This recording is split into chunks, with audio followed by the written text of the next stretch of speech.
Good afternoon, everyone. My name's Rob Whitehead. Welcome to this Centre for London public webinar on London's transport recovery. We titled this Back on Track. I think you could definitely have put in a question mark there as to whether it's really feeling like transport is back on track. Thank you for joining us. I'm looking forward to an hour of very interesting debate on definitely a very hot topic for London. I'm Director of Strategic Projects here at Centre for London, and I'm going to be chairing the event. Before I introduce our panel, just a few words on Centre for London and why we're holding this event. Centre for London is our capital's dedicated think tank, the only one. We develop solutions to London's critical challenges, and we advocate for a fair, sustainable and prosperous global city. So that means we publish research, we stage events like this now, we convene and we influence. I just want to thank our sponsors for this event before we go any further. So our major sponsor is the London Environment Directors Network, LEDNet, and our project partners have been the London Technical Advisors Group, LoTAG. So London is starting to get back on its feet after this extraordinary coronavirus shock. Our city's transport system has undergone some quite extraordinary changes in this time. Public transport use has dropped off a cliff. New cycle lanes appeared overnight. And now we see Londoners slowly returning to public transport, although, and maybe we'll clarify this later on, its use is still sort of semi-discouraged. But what we're seeing is congestion returning to most areas. Meanwhile, Transport for London's welcomed in a new commissioner, Andy Byford, who I think it's fair to say has got a busy in-tray. And he's very keen to get Londoners back on buses and tubes safely, as well as agree a fair and long-term funding solution with the government. More on that later. In terms of the format for this event, our speakers will share some expert insights. We'll get a bit of a discussion going, and then we'll take questions from you, the audience. We've also got a networking mixer after the event. I'll let you know more on how this is going to work at the end of the session. I know it's one of the things that many have been missing about Zoomland. I certainly have the ability to kind of meet people in the fringes of things and find out from people that you wouldn't necessarily have organized to meet, and explore different perspectives and different contacts. So there's a chance to do that at the end. I think I should say something about questions. For those of you on Zoom, there's a Q&A function. If you submit your questions in there, I think there's a chance to sort of upvote them as well. Some people are going to be watching via YouTube. You can also submit questions via Twitter if you use the hashtag LDNResponds. That's also the hashtag for any related tweets. So I'm just going to introduce who we've got on our panel. I'm very, very pleased to be joined by 4 excellent speakers on the subject. We have Councillor Sophie McGeevor, who is Cabinet Member for Environment and Transport in Lewisham. We also have Shashi Verma, who's Chief Technology Officer and Director of Strategy at TfL. We have Tiffany Lamb too. She's a consultant at NEF Consulting and a well-known cycling campaigner and urbanist. And we have Matthew Clark, who works at Cllr and is also Chair of Trustees for Como UK, which is the National Shared Mobility charity. Please do use the chat function. I see some people are off and running. Great to see you using that already. But if you do have questions, please, again, use the Q&A feature, not the chat, because we may not pick those up. We're going to get through as many of your questions as we can once we've heard from our speakers by 5 p.m. So, without further ado, I'm going to hand over to Shashi from TfL, who hopefully will give us a bit of a lowdown on where things are at now. Shashi.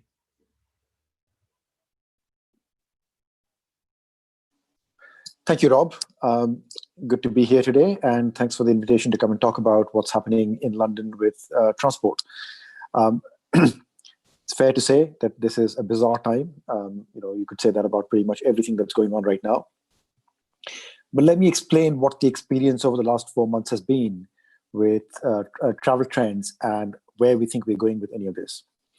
So, in March, before the coronavirus crisis hit us, the position we were in is that tube traffic was growing, not as robustly as it's done sometimes, but it was still growing.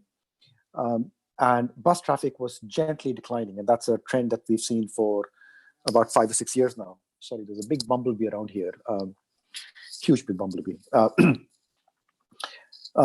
So that's where we were just before the coronavirus crisis hit us.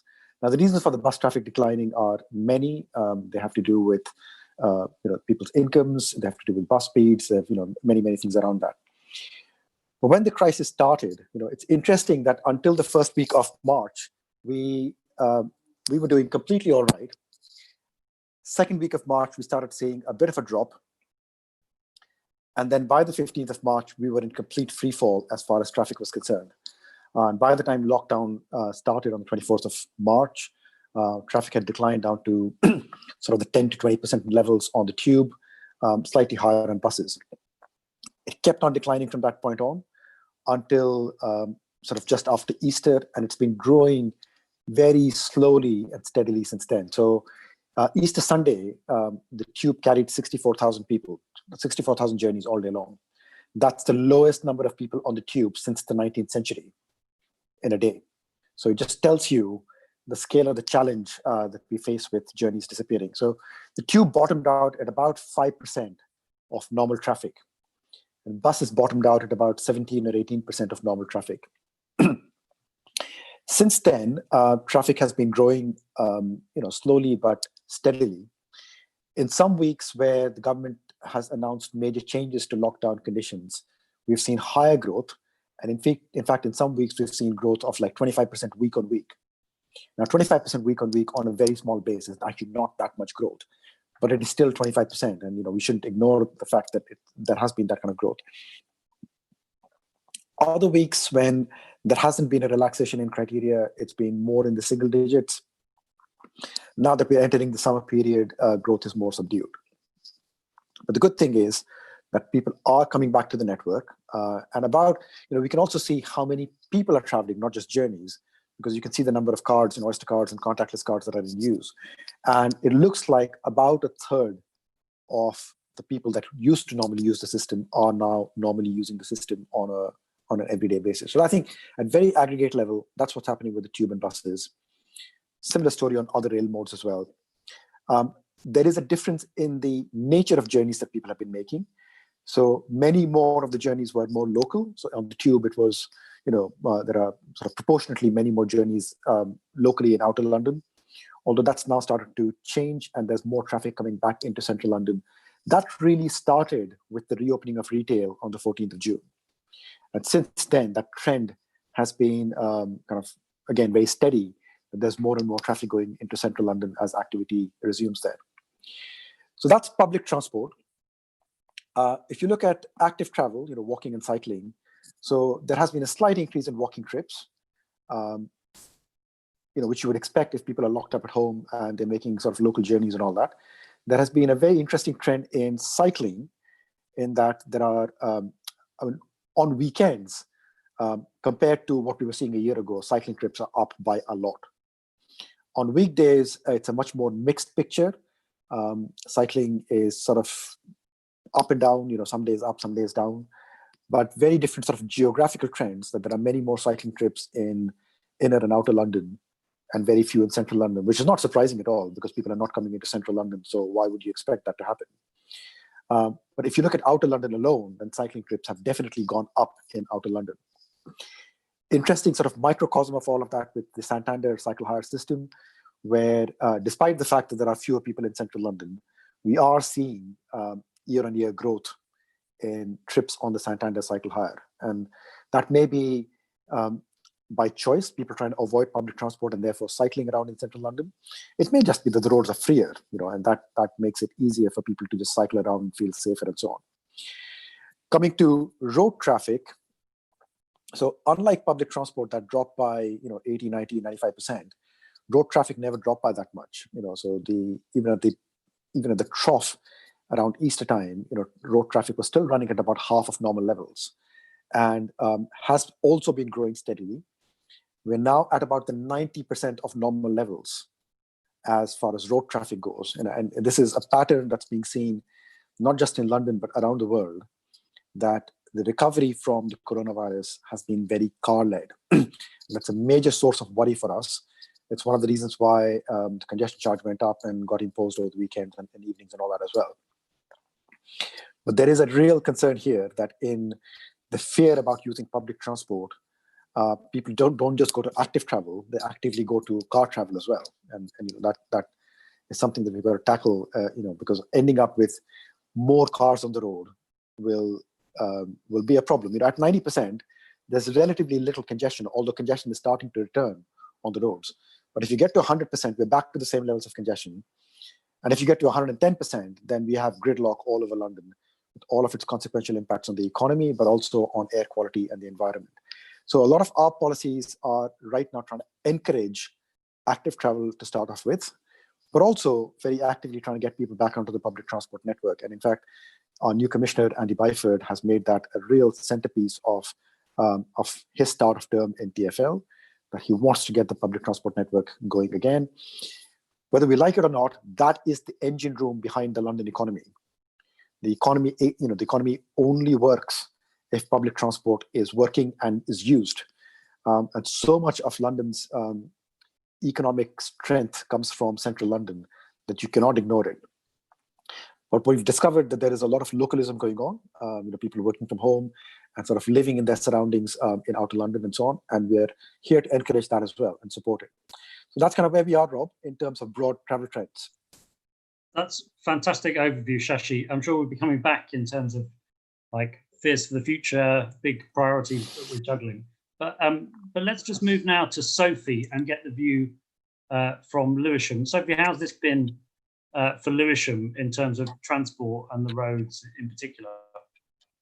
Yeah, okay. I'll just give a little bit of a background on Lewisham for those who aren't familiar with the borough. It's a borough of about 300,000 people. It's very mixed in terms of social and economic status. There's huge areas of deprivation, some of the poorest areas in the whole of UK, but also a lot of wealth. We've got really good transport links to the city and to Canary Wharf. It's very young, very ethnically diverse, and it's also got relatively low car ownership. Less than 50% of households own cars. But despite that, pre-lockdown, only 77% of easily cyclable journeys were done by bike. So there was a huge potential for cycling to grow in Lewisham. So from the beginning of lockdown, we saw a dramatic fall in the number of cars on our roads, and there was that resulted in a 30% reduction in air pollution. Anecdotally, we've also seen a huge increase in cycling, and that clearly demonstrates that people, less confident cyclists, feel emboldened to cycle when there's less traffic on the roads. That's one of the major barriers, and lockdown has demonstrated what we've been saying for years about that. And it's been really, really heartwarming to see whole families out on their bikes, tiny tots out on their bikes. And I think that's something that we absolutely want to entrench and try and keep permanent, try and keep hold of. But as Shashi said, traffic is creeping up, and we can see that in Lewisham, and we're really concerned that without further action, we will see that car-led recovery, and we'll see that return to air pollution, more road danger, and those people who felt confident to cycle when there was less traffic on the roads will retreat. Those bikes will go back in the sheds. People won't come out on them anymore. And if that happens, we'll have missed a real opportunity to take something really positive from this tragedy. And I really, really want to ensure that we've done everything we can to entrench those changes, those positive changes that we've seen. So what are the things that we're trialling in the borough? So at the beginning of lockdown, we looked at the data we had available on traffic flows, on strategic cycle routes, on narrow pavements. And with the first tranche of funding we had to implement emergency measures, we closed off a number of rat runs in our borough using modal filters. And then we also applied that approach and modal filters to a whole area. An area in Lewisham and Lee Green to create a low traffic neighbourhood. And our intention is to create more of these low traffic neighbourhoods going forward if funding allows.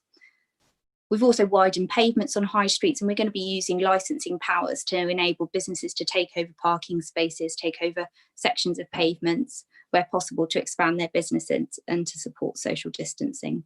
And by September, we'll be implementing school streets to prevent through traffic outside of schools at the start and end of the school day.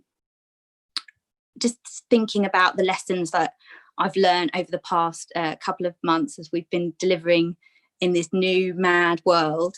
And I would say it really comes down to funding. The government needs to make more funds available to meet the ambition of boroughs like mine. Due to the financial constraints that TfL are under, we had about £3 million worth of expected funding withdrawn, and that would have been spent on cycling schemes, road danger schemes, the kind of schemes that we're now introducing as temporary measures. And at speed, all that funding went, and we've had about 10% of that funding back to introduce emergency measures. And we can't plan for the future because we don't know what's happening. We really, really need funding to deliver these things. But actually the benefit, when you do the cost benefit analysis, we know that there's savings in terms of introducing walking and cycling schemes, savings from health, boosts to the economy. So it makes financial sense, it makes business sense to support these kind of measures. And so I would be calling on government to keep funding these kind of schemes. And it's been positive so far that they have shown some positive noise about it, but we need to see that funding coming down. We need to see that commitment and that support that TfL needs as well. So my policy priority for London going forward is obviously active travel. I think that active travel can help us recover from COVID-19 physically, mentally and economically. We can support local high streets by shopping locally and support our physical and mental health by being more active. There's also increasing evidence that air pollution is a risk factor in serious cases of COVID-19. So improving air quality, we may also be reducing risk.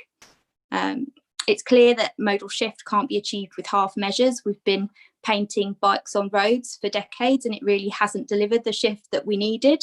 And what we really need is to reallocate road space away from drivers and drivers towards pedestrians and cyclists. And politically, this is a real challenge. But to me, this is a challenge worth taking on because it's the right thing to do and because the status quo was making us sick and it was polluting the planet. As a Labour councillor, I see the reallocation of road space as an issue of equality. It's about a more equitable redistribution of public resources and public space towards children, towards poorer people and towards those with disabilities. And that's my take on the current situation.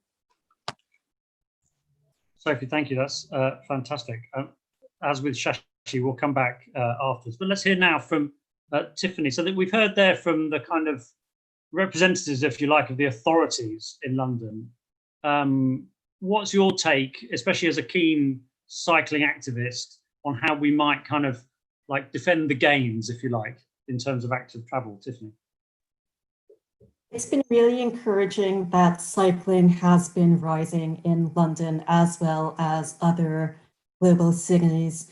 But it's important to remember that more people cycling doesn't necessarily mean more diversity in cycling.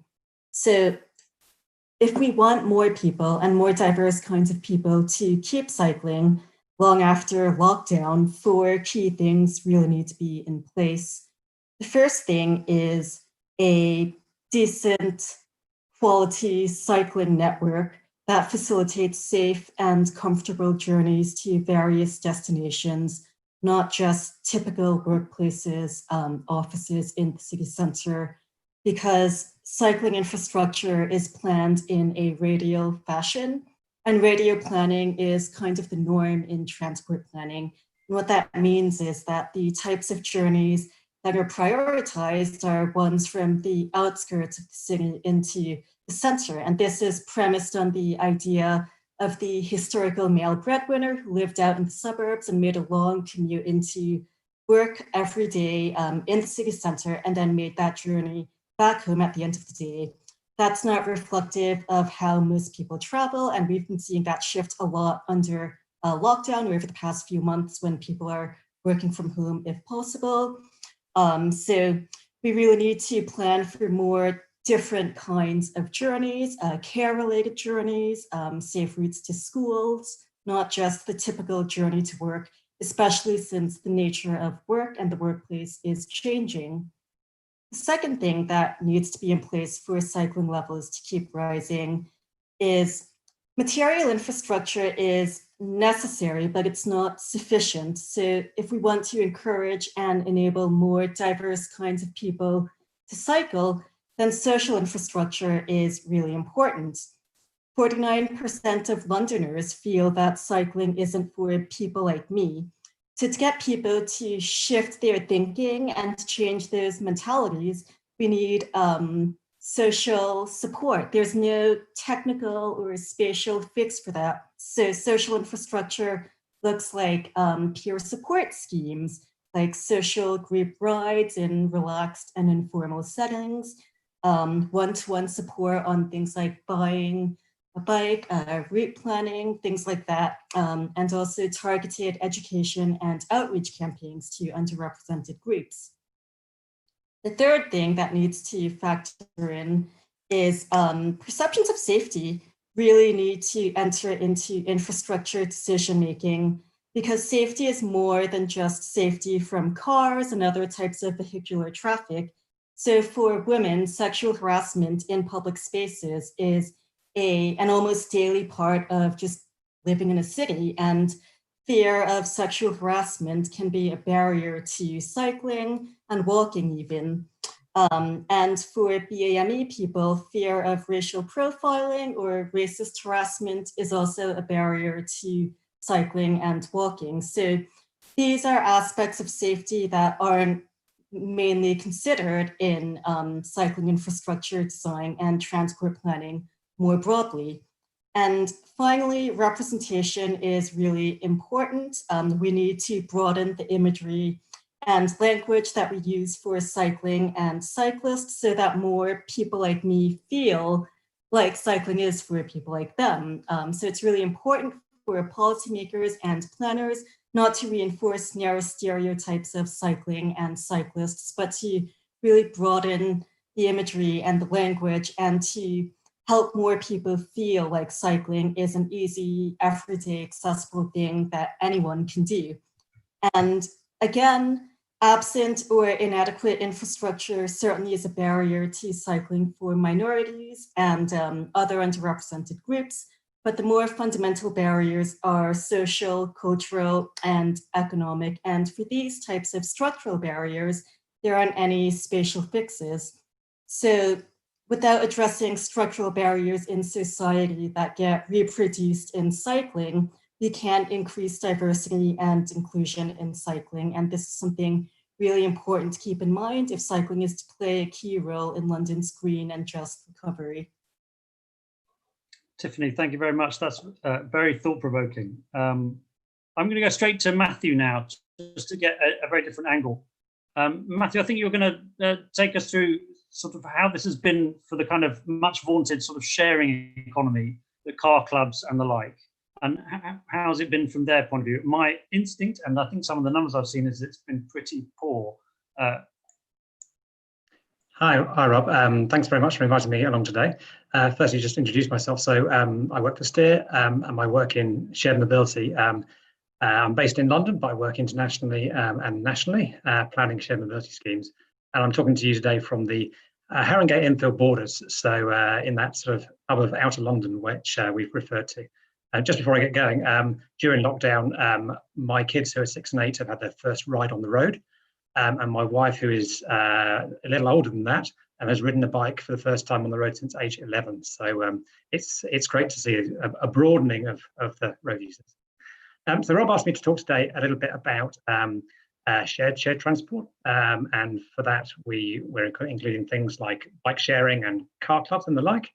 And the first thing I wanted to talk about is about how demand for these services has changed in the recent months. So it was great to hear from Shashi about positive news on cycle hire. And we've done a little bit of analysis of TfL's open data that's shown some very positive trends. So despite lockdown, cycle hire trips were higher this May than last May. On the 26th of May, which was a Tuesday, there were almost 66,000 trips on the cycle hire scheme, which is more than double the previous year on the same day, which is actually more than the worst day on the tube I've just heard. So imagine that, a day in London where more people are using cycle hire, of which there's about 10 or 12,000 bikes than using the tube. That's something you wouldn't be able to believe. Also, the cycle trip length for cycle hire, the Santander scheme, has got significantly longer. In May this year, the average trip length was 42 minutes compared to 20 minutes same time last year. I think this is driven by longer leisure trips.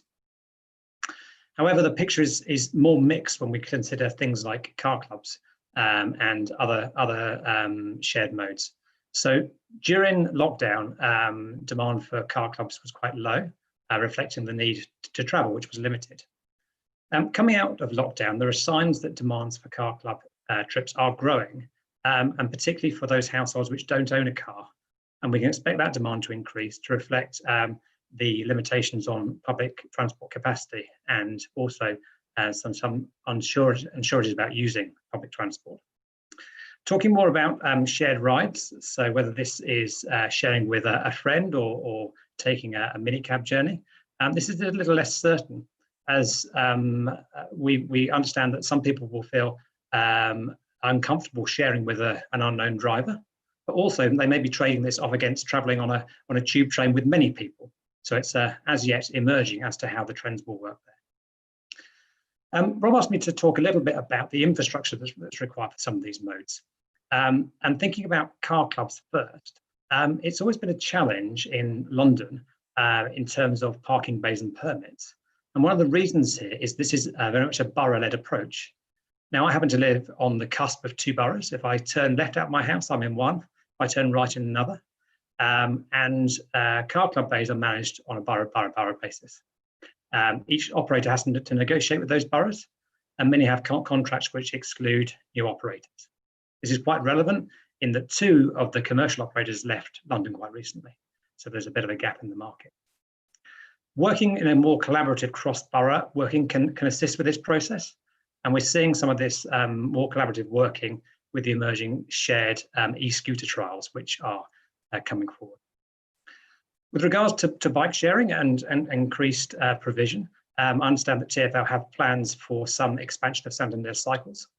And for the dockless bike share, which we've seen, there are current plans for a TfL London Council's bylaw that should encourage cross-borough schemes. And this is particularly relevant outside of those central areas where Santander Cycles is available.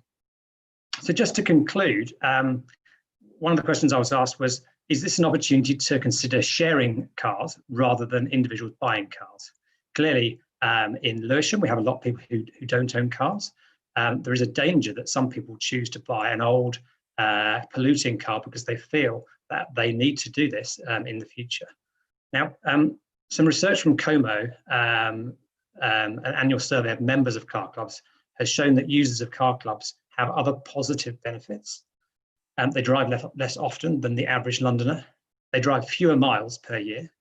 They walk and cycle more, and they use public transport more than the average Londoner. In addition, the shared car is typically cleaner in terms of emissions than the vehicle that it's replacing in terms of the private car, and it's a much more efficient use of road space. So the average shared car in terms of car clubs is used by 50 car club members.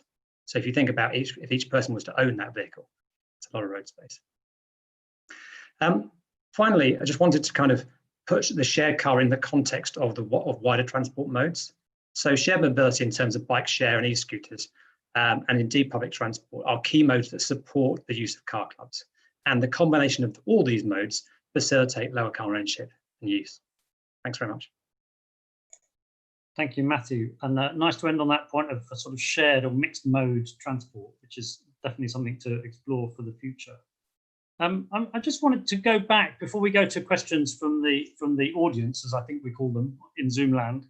So Shashi, you gave us a very, kind of straightforward assessment of what's happened in lockdown. I wonder if you could just share with us what's either your fear or the kind of prevailing TfL fear for the future, because clearly there's quite a lot to be concerned about. What's your sort of biggest worry about in the kind of medium term? Well, I mean, there's a long list of that, Rob, as you can imagine. But I think, let me group them into sort of two, well, maybe three broad categories, right? One is, has the nature of work changed in such a way that fewer people come into central London, and that becomes a permanent trend? And that's not just an issue for transport. I mean, clearly it would affect us because there'd be fewer journeys on the tube and so on, and that's a major chunk of our revenue. As it turns out, the cost of running half the tube is not much lower than running all of the tube. So not having the traffic is a real impediment to our viability. And remember that we are in an environment where the government expects us to be paying for all of our cost out of our own revenue. That's been the expectation for many years now. So there's one concern about what happens if the nature of work has changed and people don't come back to central London. And it's not just a transport issue, it's also about the central London agglomeration and the viability of the whole central London economy. And people say, you shouldn't be worrying about bankers, but this is not just about bankers. The entire art and culture district in central London thrives on people being around in central London. And if that goes, then a lot of things go with it. So that's one source of major concern. The second, which is equally a concern, is that what happens if the way people travel changes permanently and changes permanently towards cars, right? I think that is a really difficult situation for all of us. As I said earlier, the experience in other countries in other cities around the world is that that's exactly what's happening. The trend that we're seeing in London is not unique to us, and it carries on forever. But the third thing which we should also worry about is that if we end up in a situation where there is more home working, but the central London property market sort of crashes and other people come in to fill that space. So in effect, the number of jobs in central London remains the same, but there are many more people living in London. What that does to pressure on housing, and therefore demands on us to feed that pressure on housing, I think is a real concern as well. So, I'm taking a broad view here, not just as an operator of transport services, but as a broad strategic planning authority for London as well. And all of those issues bother us in substantial measure. Not to belittle other things, but the whole expectation around active travel may have changed permanently as well. And quite how we go around serving that is an important issue as well. And there are many other issues that can grow up, but I think I've listed out three that worry me the most. Great, thank you. And before I turn to questions from audience members, any quick reflections from Sophie, Tiffany, Matthew, on what you've heard from others, or anything that's sprung to mind? I'm conscious. Yeah. Sorry, go on, Sophie. Yes, and what I would say is I think it's really interesting, Tiffany's point, particularly the point about sexual harassment and racism. And I think that's not discussed in relation to public transport enough. And I think it also feeds into some of the reasons why people choose to use cars rather than public transport or walk and cycle. It's a real thing, and I don't think it's acknowledged enough in policy. And we really need to shift that and address it. That really struck me as very important and not acknowledged enough. Yeah, I agree, by the way. And I liked your point a lot, which had never really occurred to me, about non-radial routes and making cycling work for people not doing the typical central London-centric journeys. I'm going to take us to the questions that we've got coming in now, and I'm going to try and go to the most upvoted questions.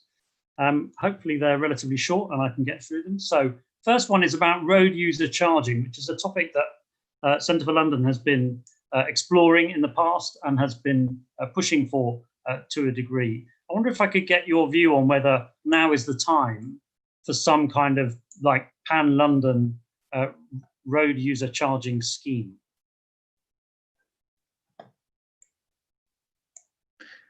Matthew. Who were you asking, Rob? I'm going for Matthew first. It looks like he's about to give me an answer. Yeah. Right. So I think, possibly others will correct me, that the current mayor's transport strategy does say that road pricing or road user charging is something that should be explored. Now, I think exploring it is a good idea. It's a very complex and evolved process, so I don't think it can fit into the quick fixes like making a pavement wider or a low traffic neighbourhood. But absolutely, now is the time to be considering how something like road user charging could work. Great. Any other thoughts, Shashi? Well, Rob, I think the first thing to say is that some of it has happened already, right? And we should remember that the congestion charge went up and became valid on weekends and evenings as of the 23rd of June. And that's not a small change. It starts to affect a very different group of people from people who drive in during weekdays. And, we've clearly had the feedback from people about that. And we should also remember that there are other things that are already committed that are yet to be delivered. So the thing about lorries and direct vision standards, think about the expansion of the ultra low emission zone to the north and south circular. Those are all things that are committed. The question that always comes up, and it's not surprising it's coming up today, is whether we could do something much more radical, that covers more vehicles, covers more of London, covers more times, and so on. You won't be surprised that that's something that always remains on the table, but the politics of that has not become any easier because of the coronavirus crisis. And I think we should acknowledge that. Trying to hit people with a new charge at a time when the economy is hurting and people are hurting in their own wallets is something that has to be considered very, very carefully. Okay, thank you. I'm gonna take the next one now about the bike clash. And I'm going to direct this to Tiffany and Sophie. So the question is, given the bike clash from very vocal residents, taxi drivers, etc., and the deadlines put forward by TfL and DFT to take action before the kind of Carmageddon scenario, if you like, how can boroughs, and I'm guessing sort of others too, engage with residents, get them on board, and kind of get people over the line, turning perhaps these sort of people who've dabbled with a bit of leisure cycling into more regular cycling bike users? What are the sort of best ideas that we can come up with? Tiffany. Yeah, it can be quite polarizing to frame public space interventions or infrastructure decisions in a way that kind of centers it around cycling. And it can be more helpful to engage a wider range of people by expanding the dialogue to just reimagining public space and the various kinds of activities that would be safer, more comfortable, and more accessible to do if our streets looked differently, rather than framing it as bikes versus cars or cyclists versus pedestrians type of thing. And this idea, I guess, is encapsulated in the concept of the right to the city, which is an academic concept that's been increasingly prominent in global urban policy debates and was mentioned at the UN Habitat 3 conference back in 2016, and broadly defined as the right for all urban inhabitants to have a say in determining what urban space looks and feels like. And I think that idea of participatory democracy and just cities for all can be more of a central part of the discussion, rather than should we have more cycle lanes or should we close this street to cars? Because fundamentally, it's a bigger question than just more cycle lanes or open streets. Okay. Sophie, any top tips on how we make this work for getting more cyclists on bikes? I think we have to just keep coming back to the facts. I quite often get people saying, what about cyclists on pavements? And I first of all think main people I see on pavements are kids. They're actually teenagers, and I totally understand why they don't feel safe cycling on those roads. So let's remember why people might want to cycle on pavements is because they're scared, because the networks don't support them to cycle. And let's keep coming back to the facts, which is that cyclists basically kill nobody, whereas cars kill and maim hundreds of people in London every year. And let's keep coming back to the facts. I think there is an issue about polarisation, but everybody's a pedestrian. And we also know, in places like the Netherlands, where everybody cycles, drivers cycle too, and that changes driver behaviour, that changes that idea of them and us. So the more people we can get who normally drive to cycle, the more we'll see a reduction in that kind of backlash and better driver behaviour, less close passes, less kind of aggressive acceleration. So I think important to keep coming back to the facts, but also to support drivers to come out of their cars to get onto their bikes as well. I want to just do a couple of quick sort of yes/no questions from each of you, if you don't mind, at the risk of being a bit sort of overly reductive. But Matthew mentioned e-scooters, which are, we think, probably coming in trial form to London. They're certainly already started elsewhere in the UK. And clearly this raises issues of sort of etiquette, which I've seen has been mentioned in some of the questions, and behaviour. Just yes or no from each of you, are you broadly in favour of these new types of micromobility? Matthew, I'll come to you first. I know you have a view. Yes. Shashi? In very limited circumstances, but yes. Okay. Tiffany? On the fence, leaning towards no. Leaning towards no. Okay. Sophie? Yes, when we've got the proper infrastructure in place and they're on the roads. Very good. All right, another quick yes/no question. Someone's asked, Chris Barker, I think it is, do you support, I'm slightly rephrasing, or what do you think of TfL's proposal to make, I think it's all bus lanes 24/7? Quite a big change for our streets. Shashi, I'm guessing you support. Yeah. I think I'll tell you why. I'm sorry to expand. This is just not just a yes no. You have to remember, a quarter of all journeys in London are carried on 9,000 vehicles. Cannot forget that 9,000 vehicles carry a quarter of all journeys in London every single day, and they deserve the pride of place on the road network. They are the biggest bulk transporter in London, and they deserve having priority over everything else. Okay, very good. Anyone else want to come in on bus lanes? Yes. Go on, Matthew. It's a yes, is it? Yeah. Yeah, I agree. I also agree. I think it's a quick and good win for cyclists as well as people who ride buses. So we've talked about bike-lash. There's a question about what I'm going to sort of paraphrase to be the ULEZ backlash. How do you think we can counter that opposition that seems to be brewing in places like Chingford and Woodford Green? How can we persuade them that this is a good policy? Prior to the lockdown, I have to say, I felt that the ULEZ was the biggest hurdle coming up for TfL and the mayor. I don't know if that's still my view. What do you guys think about making the case and convincing people that this is a good idea? Can I come in there? Go for it. So I'm in a borough where the expanded ULEZ would cut our borough in half, and I think that the evidence is that it would also reduce congestion outside of the zone, and I think that's the most important thing to say. It's not just about displacing traffic. There's a reduction in air pollution and a predicted reduction in traffic too. So this benefits to people both inside and outside the zone. And I think it's really important that we are shifting towards a system where the polluter pays. Any other thoughts on ULEZ and how we make the case? Matthew? So those of us who've got a long enough memory, when the congestion charge came in, admittedly this was central London, there were a series of what we call complementary measures.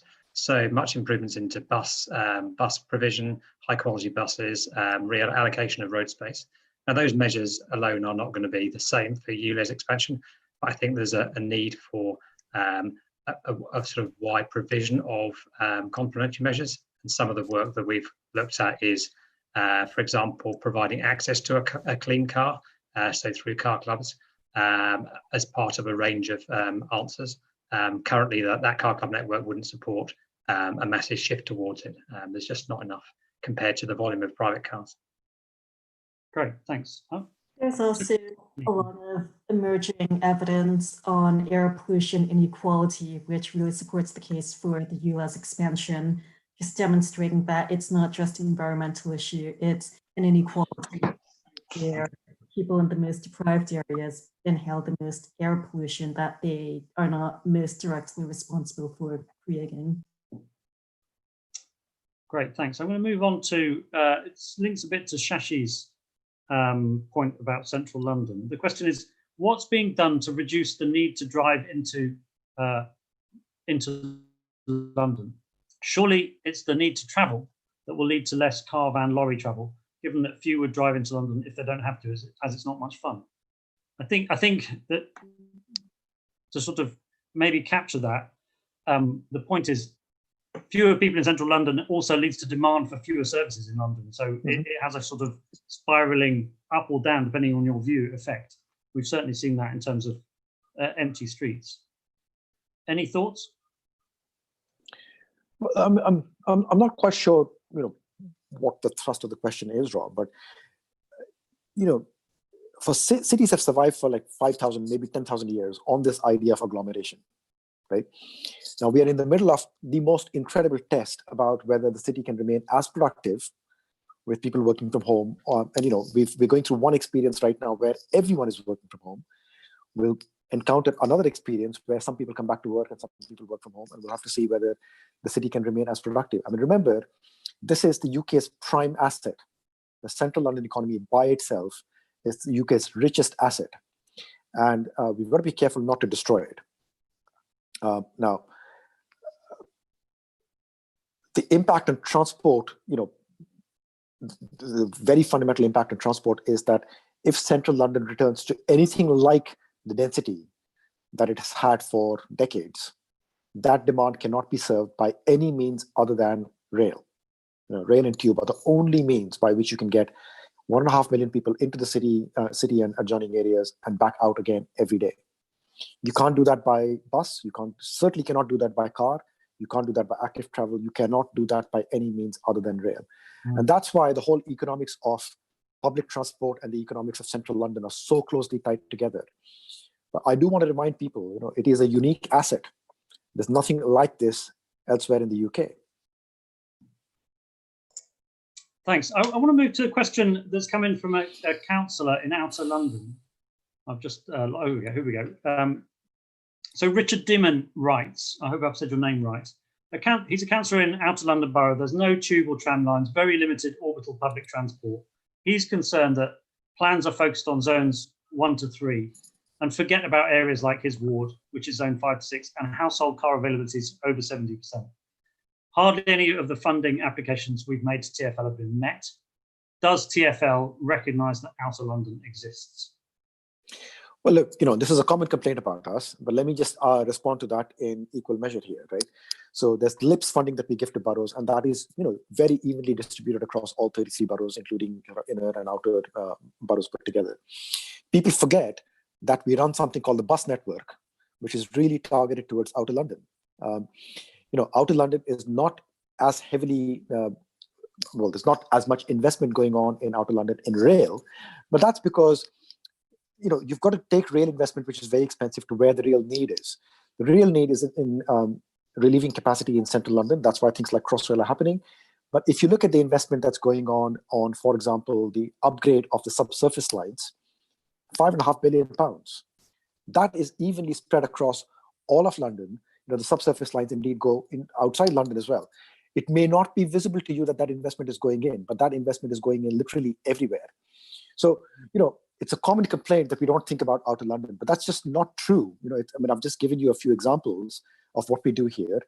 And likewise, we're also responsible for regulating traffic and managing the Transport for London road network, which is also largely sort of spread across all of London. Yeah. So Sophie, you must get this sort of, you told us earlier that Lewisham is straddled by the new ULEZ boundary, which in effect is the boundary of inner London. How do you meet these kind of questions from people who represent the kind of more outer London parts of your borough? Yeah, Lewisham's a sort of funny shape. It goes right up to the Thames and then right out to Bromley, and it's very different in terms of car ownership and public transport access.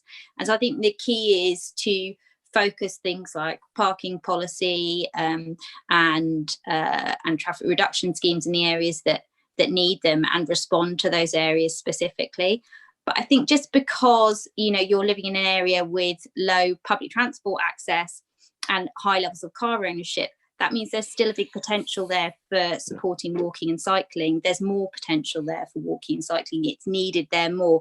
We can't wait for TfL to come and fund big infrastructure, new infrastructure projects in our borough, deliver new bus routes. You know, we can fight for them, we can keep pushing for them, but what we can do within our powers as a local authority is help people to use alternative modes, which in this case is active travel. And I think that's really important that we keep hold of that. Great, thank you. I want to move on to a question about vans. For anyone that's sort of studied London transport, especially over the last 5 years, I think, Shashi, you mentioned buses dropping off. One of the really startling things is the rise in small van deliveries. And I'm just trying to understand, maybe you can help, how that intersects with what we've just been talking about in terms of coronavirus, or is it just a trend we're having to deal with regardless, and is a challenge regardless of the crisis? Well, so I mean, if you look at the broad trend before the coronavirus, the biggest growth area was light goods vehicles, and that was really driven by e-commerce. You know, more people doing internet shopping, more of it getting delivered. And, you know, things like, you know, if you're on Amazon Prime and you expect everything to be delivered in 4 hours, the only way that can be done is by lots and lots of light goods vehicles running around all over London. And that was a very visible trend before the coronavirus crisis hit. Now, if you look at what's been happening in the last 4 months, the smallest reduction in traffic ever was with heavy goods vehicles. Right. So the core of the economy, you know, the shops still need to be serviced and all those things. Construction activity was in some respects still going on. And heavy goods vehicles never dropped by very much. All other types of traffic dropped by much more. But the thing that recovered very fast was light goods vehicles. And that's because people are sitting at home, buying things online. As it turns out, you know, the total volume of light goods vehicles on the road today is lower than it was a year ago. Surprising result, given how much online shopping is going on these days. You've got to remember that actually the whole volume of shopping has gone down. Yeah. Matthew, did you want to come in? Yeah, just an observation. So in freight is a little bit along the edge of what I do, but one of the challenges for home deliveries pre-coronavirus was repeat deliveries. So the van came, there was nobody there, it went away. Then you sent it back.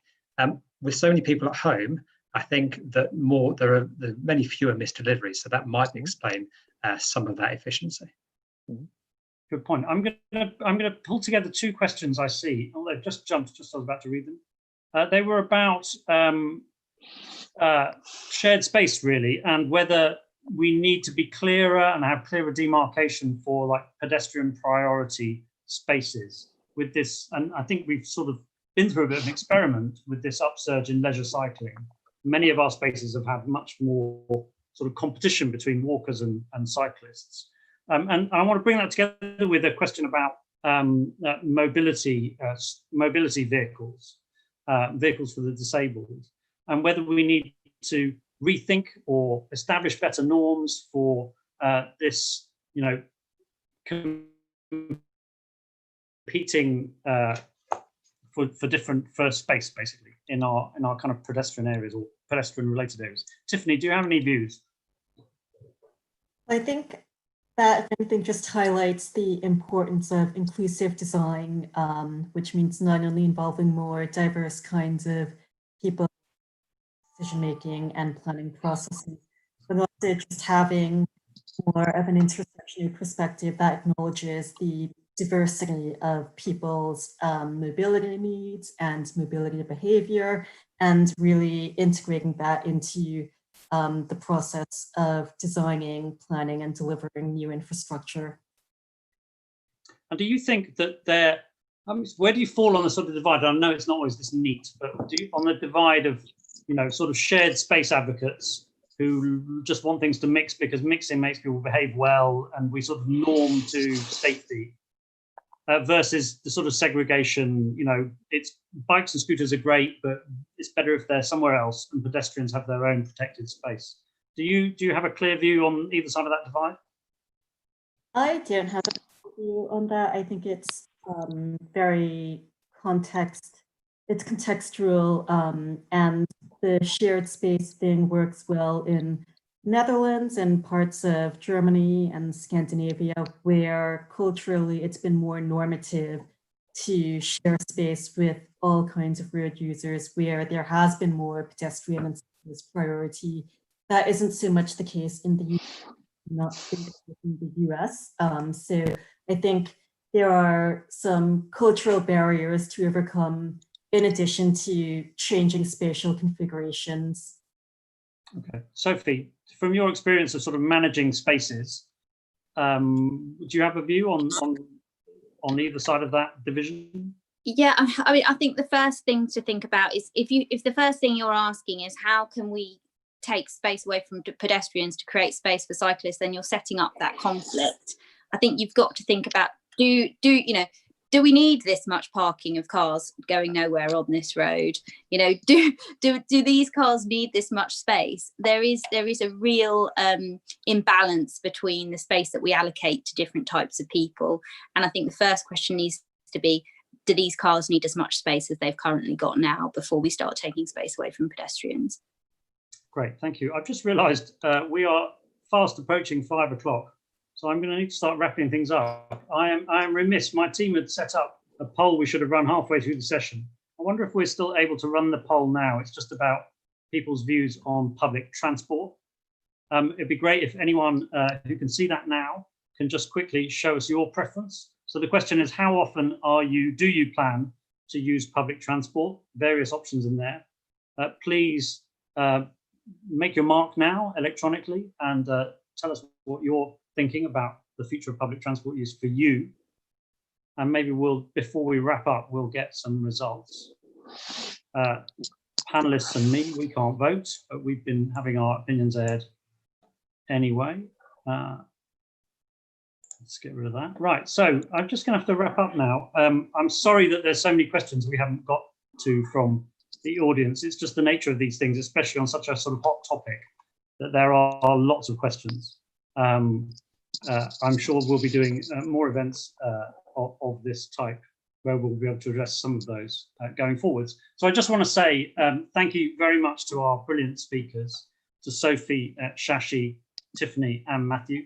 It's been a pleasure to have you all with us, and it's been a pleasure to have the people. I'm sorry we still can't see you. There is no way in Zoom land to see the audience, but it's been a real pleasure having you watching and having your input through questions and on the chat, and I'm sure on Twitter as well. I just want to thank the sponsors of the project and this event once again. So that's our major sponsors, LEDNet, the London Environment Directors Network, and our partners, project partners, LoTAG, the London Technical Advisors Group. This is the exciting bit now. So this is where we get to break out into